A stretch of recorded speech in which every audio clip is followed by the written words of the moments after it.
नमस्कार, माझं नाव दीक्षांत तुषार प्रभुखोत. माझं नाव शौर्य विठ्ठल देशमुख. आमच्या शाळेचे नाव IES चंद्रकांत पाटकर विद्यालय मराठी माध्यम. आम्ही इयत्ता 5वीत शिकत आहोत. आमच्या प्रकल्पाचे नाव वैज्ञानिक खेळणी, टाकाऊ वस्तूंपासून विज्ञानाचा अनुभव. आपल्या सभोवतालचा प्रत्येक घटक हा विज्ञानाच्या अद्भुत जगाचा एक अभिन्न भाग आहे. विज्ञान फक्त पुस्तकातच सीमित नाही, तर ते आपल्या दैनंदिन जीवनात सर्वत्र उपस्थित आहे. या विज्ञान प्रदर्शन प्रकल्पातून आम्ही विद्यार्थ्यांना विज्ञानाची ही जादू सहज आणि मनोरंजक पद्धतीने उलगडवून दाखवू इच्छितो. यासाठी आम्ही टाकाऊ वस्तूंचा वापर करून विविध वैज्ञानिक खेळणी तयार केली आहेत, ज्यांमधून विद्यार्थ्यांना विज्ञानाची मूलभूत तत्वे समजून घेता येतील. या प्रकल्पाचे उद्देश असे आहे, विद्यार्थ्यांमध्ये वैज्ञानिक जिज्ञासा जागृत करणे, तसेच कल्पकता, निर्मिती क्षमता आणि समस्या सोडवण्याच्या कौशल्यांचे विकास करणे. चला आता आपण एक खेळण्यांद्वारे विविध वैज्ञानिक मूलभूत तत्वे समजून घेऊया. ही आहे हायड्रॉलिक लिफ्ट. ही पास्कलच्या नियमावर आधारित आहे. पास्कलचा नियम कोणता? बंद पात्रात असलेल्या द्रवावर कोणत्याही बिंदूवर लावलेला दाब सर्व दिशांना समान प्रमाणात संक्रमित होतो. याचा उपयोग कमी बलात जास्तीत जास्त वजन उचलण्यासाठी केला जातो. हा आहे सूक्ष्मदर्शक. याचा उपयोग लहान वस्तूंना मोठ्या आकारात पाहण्यासाठी केला जातो, जसे की वनस्पतींचे लहान पेशांचे निरीक्षण करण्यासाठी. या खेळण्याचे नाव आहे फुगाचलित गाडी.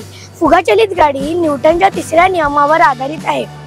प्रत्येक क्रियेच्या विरुद्ध प्रतिक्रिया समान आणि विरुद्ध दिशेने होते. फुग्यातून हवा बाहेर पडताना गाडी पुढे सरकते. प्रणोदनाचे तत्व आणि हवेच्या दाबामुळे हालचाल कशी होते हे समजते. हे खेळणं ऊर्जा अक्षयतेच्या नियमावर आधारित आहे. ऊर्जा अक्षयतेचा नियम म्हणजे काय? ऊर्जा अक्षयतेचा नियम म्हणजे ऊर्जा निर्मिती किंवा विनाश होत नाही, तर ती एका रूपातून दुसऱ्या रूपात त्याचे रूपांतरित होते. हे बघा, माझ्या स्नायूंच्या स्थितीच्या ऊर्जेने मी या चालकाला फिरवले, तर त्याचे गतीच्या ऊर्जेत रूपांतर होऊन ती मोटर मध्ये जाऊन तिचे विद्युत ऊर्जेत रूपांतर होते. या विद्युत ऊर्जेमुळे प्रकाश ऊर्जा व ध्वनी ऊर्जा अशा 2 ऊर्जांचे रूपांतर होते. हे बघा, ही आहे मॅग्लेव ट्रेन. ही चुंबकाच्या प्रतिकर्षणाच्या नियमावर आधारित आहे. चुंबकाचे 2 समान ध्रुव एकमेकांजवळ आल्यास ते प्रतिकर्षित होतात. याच नियमाचा वापर करून ही ट्रेन 0 घर्षणात कमी बल लावून जास्त गती प्राप्त करते. म्हणूनच ही जगातली सर्वात वेगवान ट्रेन आहे. हा आहे पेरिस्कोप. हा प्रकाशाच्या परावर्तनाच्या नियमावर आधारित आहे. प्रकाश किरण कोणत्याही वस्तूवर आदळून त्याच माध्यमात ते परत परावर्तित होतात. या पेरिस्कोपचा उपयोग अडथळ्याच्या ठिकाणी थेट न दिसणाऱ्या वस्तू पाहण्यासाठी केला जातो, जसे की सबमरीन मध्ये. तुम्ही पाहू शकता याच्यात.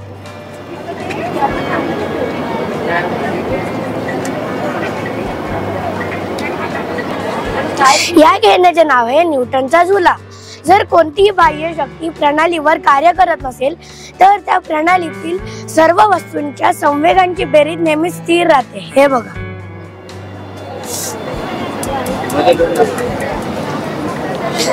या खेळण्याचे नाव आहे विद्युत ऊर्जा निर्मिती.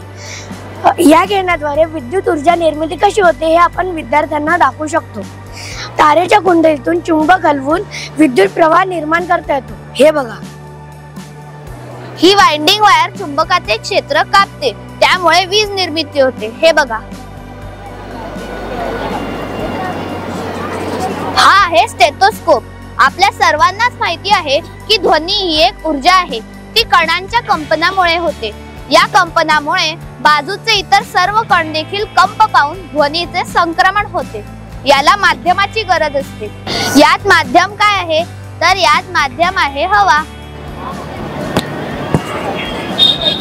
ही वैज्ञानिक खेळणी विद्यार्थ्यांमध्ये विज्ञानाची आवड निर्माण करण्यासाठी, तसेच त्यांच्यात वैज्ञानिक दृष्टिकोन विकसित करण्यासाठी एक प्रभावी साधन आहे. टाकाऊ वस्तूंपासून तयार केलेली ही वैज्ञानिक खेळणी विद्यार्थ्यांना पर्यावरणाची काळजी घेण्याचे महत्त्व देखील शिकवू शकतात. नवीन शैक्षणिक धोरणानुसार विद्यार्थ्यांमध्ये कल्पकता, निर्मिती क्षमता, समस्या सोडवण्याचे कौशल्य इत्यादी गुणांना वाव दिला पाहिजे। तसेच त्यांना ही खेळणी मधल्या सुट्टीत हाताळायला देऊन ते स्वतः त्यामधून विविध मूलभूत तत्वे शिकून घेतील। या प्रकल्पाच्या माध्यमातून आम्ही विद्यार्थ्यांना विज्ञानाबद्दल गोडी निर्माण करण्याचा प्रयत्न करीत आहोत। धन्यवाद।